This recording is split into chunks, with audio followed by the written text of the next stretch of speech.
What is up, guys? Yours truly, King Ace, here to give you guys a review on a special arc entitled David's Prophecy Writing. This is Magi, alright? This is simply Magi greatness. Now, I want to give a shout out and I want to say a special thanks to Sailor of Dragnoon Z. I believe I'm mispronouncing your name.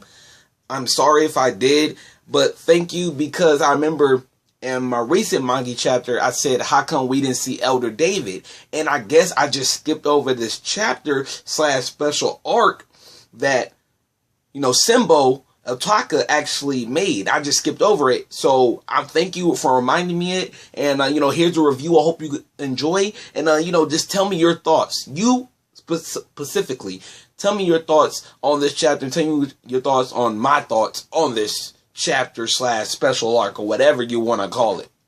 So there's a lot I want to talk about within 5 pages of this Magi greatness, okay? 5 pages. Mind you, it is 5 pages, all right? And 4 of them were dialogue lists, okay? No dialogue, 4 pages. The 5th and final page had Elder David's face. The 3rd page, I believe, or 4th, 5th page, 7th page, I don't know. There was 7 pages, but 2 of them were like fan art or something like that. Basically, there was a big, huge writing. And that probably took about, give or take, 4, 5, 6 pages. So altogether, if you put that in chapter format, that was about 10, 11 pages in like one chapter. So that's pretty decent. But this chapter was as good, if not better, than any Magi chapter I have read. It was so good. It led to so many mysteries. And it's like, it goes to show that there's so much more in Magi than we have discovered. There's so much more. This chapter tells us, it shows us that there's so much more that meets the eye. I hope that makes sense, but there's just so much more, okay? So, in the beginning of this chapter, we find out that Solomon Wisdom basically can see Ryuks. Like, Solomon Wisdom allows him to see the records of the Ryuk. But with that being said, it can only see certain stuff that the Ryuk can see. So if the Ryuk hasn't seen this part of the world or this part of a person, then it cannot see that. It can only see what the Ryuk can see. Now, that was kind of confusing, but understandable, because I understood how every time Aladdin used Solomon Wisdom, he was able to go inside somebody and save them and saw the Ryuk within them. So I understood that. But my thing is, though, where did the Ryuk come from? How was Solomon Wisdom even built up? How was it built? Very, very, very interesting.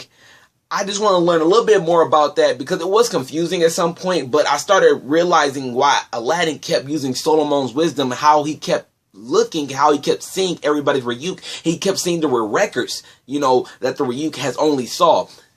If the Ryuk has never saw one type of the world or a person or a city or whatever, as long as the Ryuk sees something, Aladdin can see it. With that being said, Aladdin's gonna basically show everybody, what he learned, what he has learned. Like, he's gonna undiscover some truth, I guess. That's what Sinbad Reincarnation said.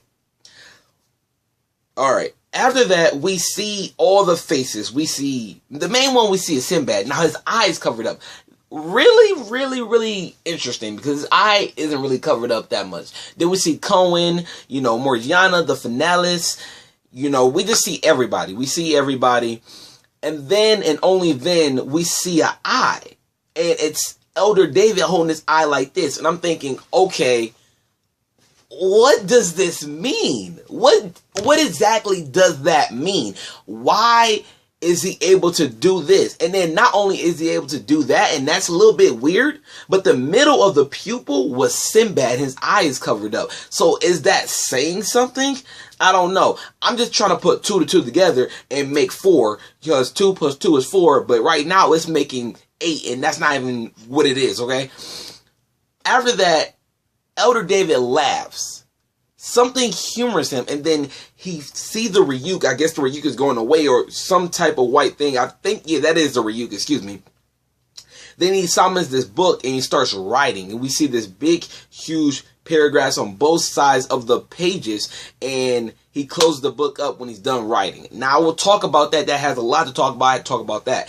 Now, before that, something humored Elder David. Something. I don't know what, but something humored him.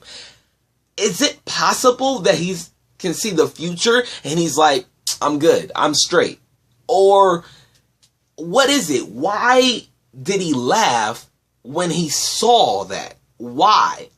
What made him smile? You know, how come he isn't worried? How come he isn't just living life carefree? Like, what made him humor himself? You know, what made him open the book and start writing his prophecy? You know, like, what was it? I'm really curious, because in saying that, you can, he says in the writing, he says he cannot see the future, he can only see paths. That's a contradiction, because he humored himself and he saw everybody that we see now. Everybody. So why is he smiling? Can he see the paths of each individual person, but not the future? You know, in that case, he might see Sinbad. You know, he might see Sinbad, and fuck it, I'm gonna go ahead and say it. Sinbad is definitely a reincarnation of Elder David, because if you're reading the Sinbad story, which I will be reviewing, you can see the similarities. You know, they both cannot die. That's one. They both cannot die. They both have something to live for. They feel like they have a mission to complete, you know, and they're both pretty shady. They're both pretty shady. Like, Sinbad is good. Sinbad is good. We know this, but, you know, we know that he has an evil side. I mean, it's been shown that, you know, he's half and half. He's good and he's evil, you know. He's already turned. While Elder David, he's so humanistic. He's so, I thought he was just going to be this evil villain, but he's not. He just looks at everything as one. Like, he has a mission to complete. We understand this. He's not even a villain. Like, the way Solomon saw his father was villain-like. That's the way he saw him. The way I saw him and the way he explained himself, he was very humanistic. He was just a neutral human being. And that's so much similar to Sinbad, is it not? I'll make a video on that, because that right there that's something. But like I said, if he can't see the future, he can only see paths. Is it possible that he can see the future of the path that lies within each person? Because if that's the case, I think something humored him in one person. And I think it was Sinbad. Because he saw at the end of the series, at the end of the world, when he comes into the new world, Sinbad does something. Sinbad might be able to exceed God. Because Sinbad, I believe, is the reincarnation of Elder David. Something humors him. I don't know what, though. So then he opens a book, he starts writing, and we see this big, huge paragraph. Now, I was shocked and I was overwhelmed. You know, but I loved it when I read it, because I read it twice. The first time I read it, I was in shock. I was like, okay, like, his knowledge, his wisdom is so far beyond anything we have seen. Okay, he's on that next level type stuff. Like, Sinbad has not even been on this level. Aladdin, Solomon, you know, not even on this level. Like, the way he thinks and the way he produces himself is so above anything we have seen in Magi, which is why it's Magi greatness. Like, Shimbo Otaka, 5 pages of just simply greatness. Like, legit. I am not lying to you. So, in the beginning of the writing, he says he never even wanted a son. He never even wanted Solomon. He realized that that was just a part of destiny, you know. And I was like, okay, he had a son, but he never even wanted a son. Now, granted, does he want his son? Yes, most likely he does, but he never wanted his son. He never wanted to have a son, you know. And it even got to the point within the other half of the writing, he says, most likely my son will go against me. Most likely my son will defeat me. It's just all a part of the destiny. It's all a part of the bigger mission, you know. And I started to think, if he said that and Solomon does not like his father, then what's going to happen if Solomon go against his father, and he sees that Solomon is not going the way that he wants to? Is he really going to try everything to diverge from destiny?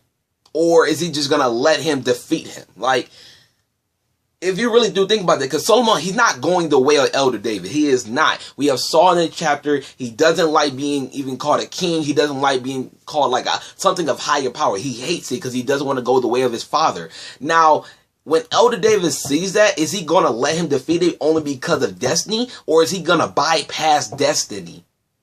What is he going to do? That's actually really, really confusing. You know, you wouldn't answer that question until you read the chapters after this one. So I'm actually really curious. I'm asking you guys, what do you think he would do?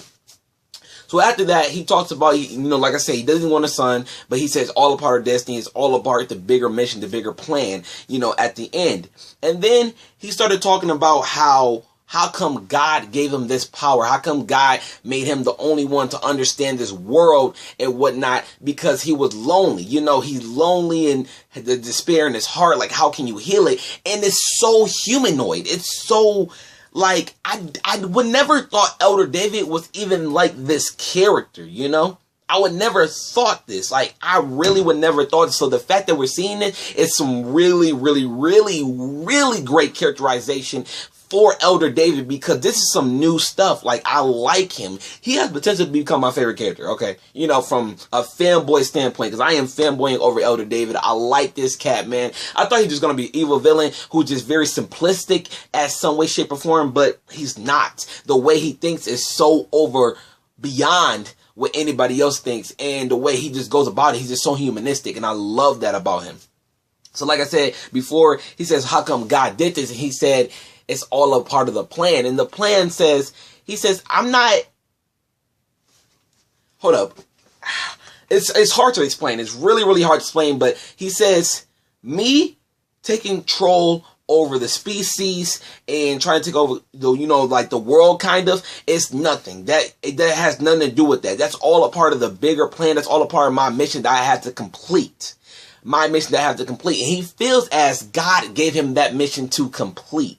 You know, very, very interesting in that aspect, in my opinion, because God gave you a mission to complete. And then he started talking about how he has bypassed death. He has prolonged his death to see his mission fulfilled.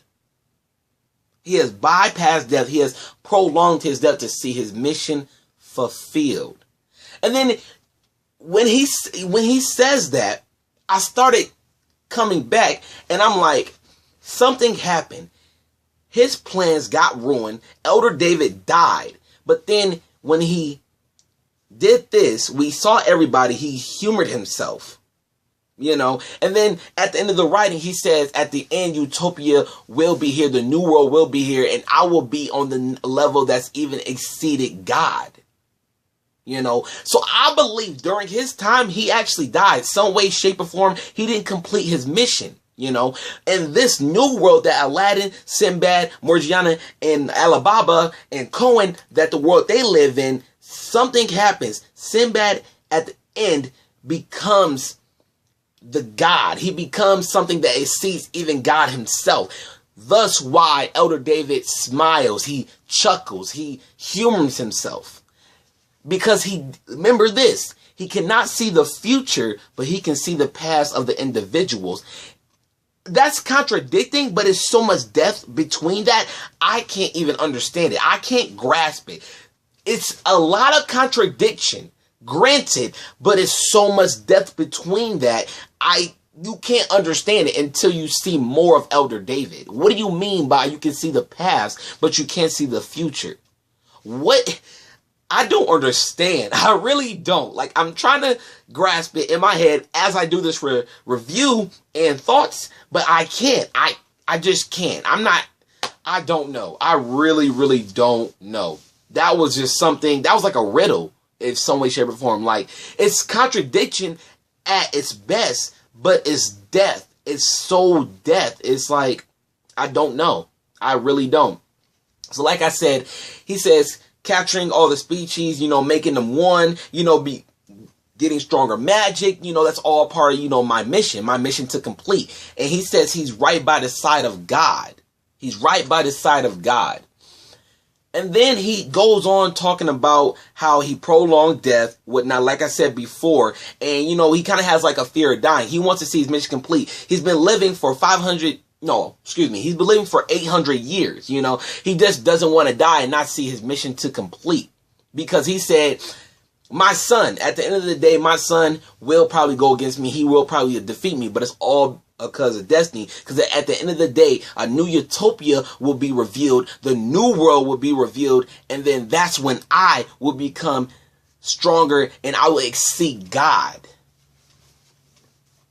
He will exceed God. Oh my God.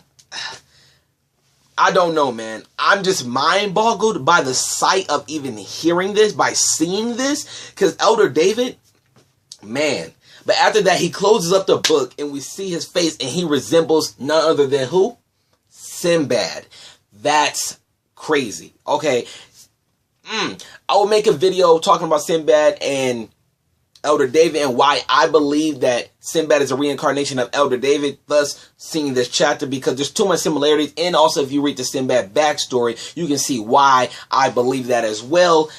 Great special arc / chapter, whatever you want to call it. This is something that I had to really dissect. I never really had to analytically dissect a chapter / special arc like this. And Magi's already so hard to review. I don't know about you guys, but I have a problem reviewing Magi because there's so much political accents in this series. And I'm not that political. I'm not that analytical, if you want to say. So reviewing is already hard. So this was probably it was mainly my reaction, but I was just kind of like giving my thoughts about what he said. Because what he said was so humanoid. It's like